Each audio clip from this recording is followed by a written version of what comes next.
You exist in a continuous broadcast. You have been engineered by your environment to believe that if you are not visible, you cease to exist. Look closely at the architecture of your daily routine. It is built entirely around exposure.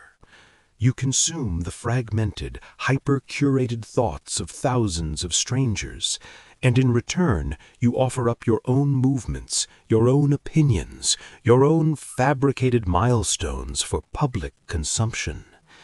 This is not communication. It is a shared psychological hemorrhage. Every time you broadcast your intentions, every time you post an update about your life, you leak the vital internal pressure required to actually execute your ambitions. You trade the dense, heavy reality of achievement for the cheap, immediate simulation of praise. You are exhausted because your nervous system is processing the social judgment of a global village. A biological impossibility that leaves you fractured, reactive, and entirely hollow. Consider the mechanical alternative, 90 days of total structural absence. This is not a dramatic announcement of departure. A public declaration that you are taking a break is just another desperate plea for attention, a final request for validation before you close the door. True absence requires zero signaling. You do not tell the world what you are doing. You simply stop projecting. You close the valve on your emotional and logistical leakage. You remove yourself from the algorithmic gaze and the casual surveillance of your social circle. You stop updating the digital ledger of your existence. You become a ghost in the machine. When you first implement this constraint, the silence will feel violent. Your brain has been conditioned to operate on a drip feed of external acknowledgement. Without that friction, without the constant, shallow ping of minor validations, you will experience a profound neurological panic. You will feel the phantom weight of the attention economy dragging at your impulses. You will sit in a quiet room, and your hand will reach reflexively for the device, desperate to check if the world has noticed your absence. It has not. That cold realization is the first layer of the ego dissolving. You must sit inside that specific discomfort. You must allow the illusion of your own immediate importance to collapse. The world will continue spinning entirely without your participation.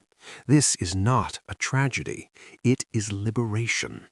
The people around you will eventually notice the shift. They will misinterpret your structural silence as emotional distress. They will reach out, probing the perimeter of your new boundary, expecting the familiar, compliant response. They want the reassuring static of your presence, not because they value your mind, but because your predictability makes them feel safe. When you offer only measured, necessary communication, they will project their own insecurities onto your detachment. They will assume you are angry. They will assume you are arrogant. They will accuse you of changing. Let them assume. The disciplined mind evaluates before reacting. You do not owe them a status report on your psychological state. You do not explain the withdrawal. To explain is to seek permission. Authority requires no explanation. As the weeks compound, the noise recedes. The mental bandwidth previously squandered on maintaining a public avatar is violently reclaimed. You begin to notice the terrifying clarity of unmedicated thought. Without the constant influx of external opinions dictating what you should care about, your own internal voice, long suppressed by the consensus, begins to assert itself. You will realize how many of your goals were merely inherited desires, programmed into you by a culture of comparison. In the absence of an audience, the performance dies. What remains is the actual work. You eat, you train, you build, you sleep, You compress your behavior into a ruthless, repeating architecture of execution. You study the mechanics of your own mind without the distortion of an observer. You learn the discipline of withholding. When you discover a new principle, when you achieve a minor victory in your private routine, the impulse to share it will flare up. Suppress it. Energy is lost through speech. When you speak of a thing, your brain rewards you as if you have already completed it. You dissipate the very pressure needed to forge the outcome. Keep it contained. Let the pressure build. Let the silence act as a kiln, hardening your intentions into cold, undeniable competence. Privacy is structural power. The less they know of your coordinates, the less they can predict your trajectory. Observe the mechanics of a modern corporate hierarchy or a digital network. The individual who speaks the most, who constantly updates their status, who is always visible in the frantic exchange of trivial data, is rarely the one who holds actual power. They are the noise. The one who holds power operates in the quiet spaces. They observe the frantic motion of others. They gather the data. They withhold their conclusions until the precise moment of execution. They control the narrative because they are not reacting to it. They are the architects of the environment, not its subjects. You are building this exact architecture within your own mind. By the midpoint of this protocol, your nervous system will undergo a fundamental recalibration. The dopamine receptors, previously fried by the cheap spikes of artificial engagement, will reset to baseline. Your focus, once scattered across 1,000 microscopic interactions, will consolidate into a single devastating beam of attention. You will be able to sustain concentration for hours, untethered from the impulse to look away. Time, which used to slip through your fingers in a blur of scrolling and reacting, will slow down. You will feel the weight of every hour. You will observe the frantic, reactive behavior of the general public with the clinical detachment of a researcher studying a lesser species. You will see how easily they are manipulated, how predictably they react to every engineered outrage, every manufactured crisis. You are no longer part of that machine.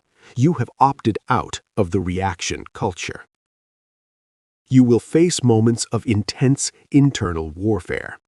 The desire to prove your worth will attempt to hijack your structure. You will build something impressive in the dark, and the ego will scream for a witness. It will rationalize the exposure. It will tell you that sharing your progress is networking, that visibility is required for success, that staying hidden is a form of hiding. Deconstruct that lie immediately. It is not networking. It is validation seeking, masquerading as strategy. You do not need to prove your evolution to people who have not paid the price of the journey. You remove the need to prove. You remove the need to defend. You remove the need to respond. When the 90 days conclude, there is no grand return. You do not emerge from the silence to demand the applause you previously starved yourself of.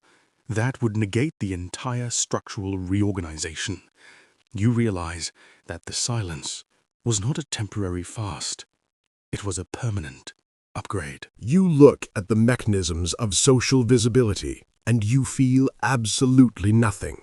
No pull, no temptation, no fear of missing out. You have experienced the dense, unshakable reality of self-command. You have witnessed the cost of reactivity, and you have chosen the authority of restraint. You navigate the world, but you do not belong to it. You engage when necessary, with absolute precision, and then you withdraw back into your own sovereign architecture. Competence without announcement, presence without explanation, authority without display. The world is a room full of noise, and you are the locked door. You observe, you execute, you remain entirely out of reach.